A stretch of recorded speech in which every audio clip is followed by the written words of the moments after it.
Assalamu alaikum wa rahmatullahi wa barakatuh et bienvenue à tous. Aujourd'hui nous aimerions traiter et parler d'une problématique qui malheureusement a beaucoup pullulé et s'est grandement propagée dans la communauté musulmane de manière générale mais aussi surtout en France. Le souci est le suivant, beaucoup de gens à l'heure actuelle se permettent et prennent l'initiative de partager de nombreux contenus à travers des réseaux sociaux, à savoir Facebook, Twitter et principalement WhatsApp, des contenus dont ils n'ont absolument pas vérifié l'authenticité et la véracité et qui souvent mettent en porte-à-faux des individus ou des groupes de gens. Ces contenus sont souvent chocs, sujets à polémique ou ont vocation à faire du buzz. Ainsi, le contenu est souvent partagé à une vitesse astronomique car les gens souhaitent prévenir un maximum de personnes de ce qu'ils ont vu. Pour vraiment comprendre les conséquences de ce fléau, voyons ensemble un exemple concret. La vidéo qui suit a été partagée des dizaines de milliers de fois dans les pays arabes et africains. On y voit un imam saoudien prêcher. Je vous laisse écouter ce qu'il dit.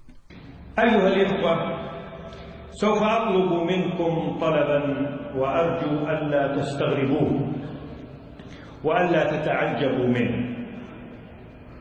الطلب هو من لم يكن عربيا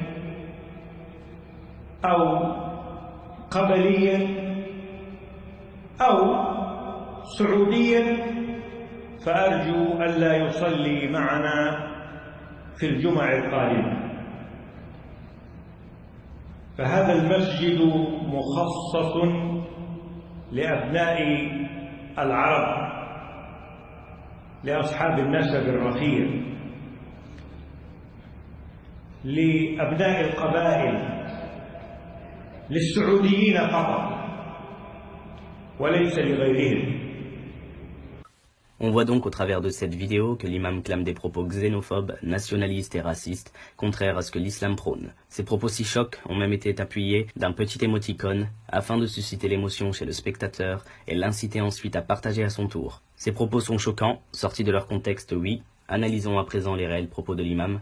Le début du prêche est identiquement le même, ainsi nous allons accélérer le contenu jusqu'à aller au point qui nous importe le plus.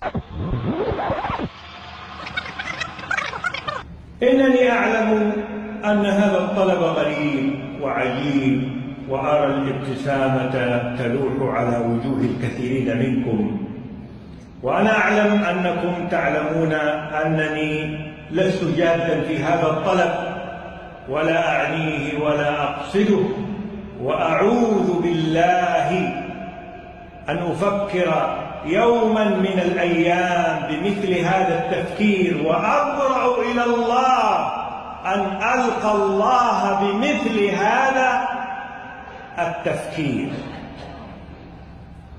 لكن يبدو أنه لم يبق إلا أن نقول ذلك، لم يبق عند الكثيرين للأسف وليس الأكثر. Ainsi, on constate donc que les propos de l'imam ont été tronqués et coupés. Ces propos ont été ensuite partagés dans certains pays africains avec comme intitulé « Les Arabes sont des racistes et le prouvent encore une fois ». Dans d'autres pays arabes, c'est l'Arabie Saoudite qui a été attaquée. La vidéo était en effet intitulée « Voyez de vos yeux le nationalisme des Saoudiens ». L'un des récents exemples que nous avons eu est aussi celui du partage d'un fameux hadith, apocryphe, voire mensonger, relatif au fait d'annoncer la venue du Ramadan. Dans ce soi-disant hadith, celui qui annonce en premier la date du Ramadan aux autres musulmans se verra récompensé d'une très grande rétribution, ce qui pousse les gens à se précipiter à le partager, sans même chercher à se poser la question sur son authenticité. Apocryphe signifie au passage un texte dont l'authenticité n'a pas été vérifiée. Ces contenus partagés sur les réseaux sociaux sont un véritable cataclysme qui s'abat sur la communauté. Il nous fait détester ce que l'on devrait porter dans nos cœurs. Il détruit la fraternité. De ce fait, la situation générale des musulmans à travers le monde n'est certes pas au beau fixe. De plus, l'islam nous enseigne que nous devons toujours vérifier la véracité des sources qui nous arrivent. Allah dit dans le Saint-Coran: يا أيها الذين آمنوا إن جاءكم فاسق بنبأ فتبينوا أن تصيبوا قوما بجهالة فتصبحوا على ما فعلتم نادمين.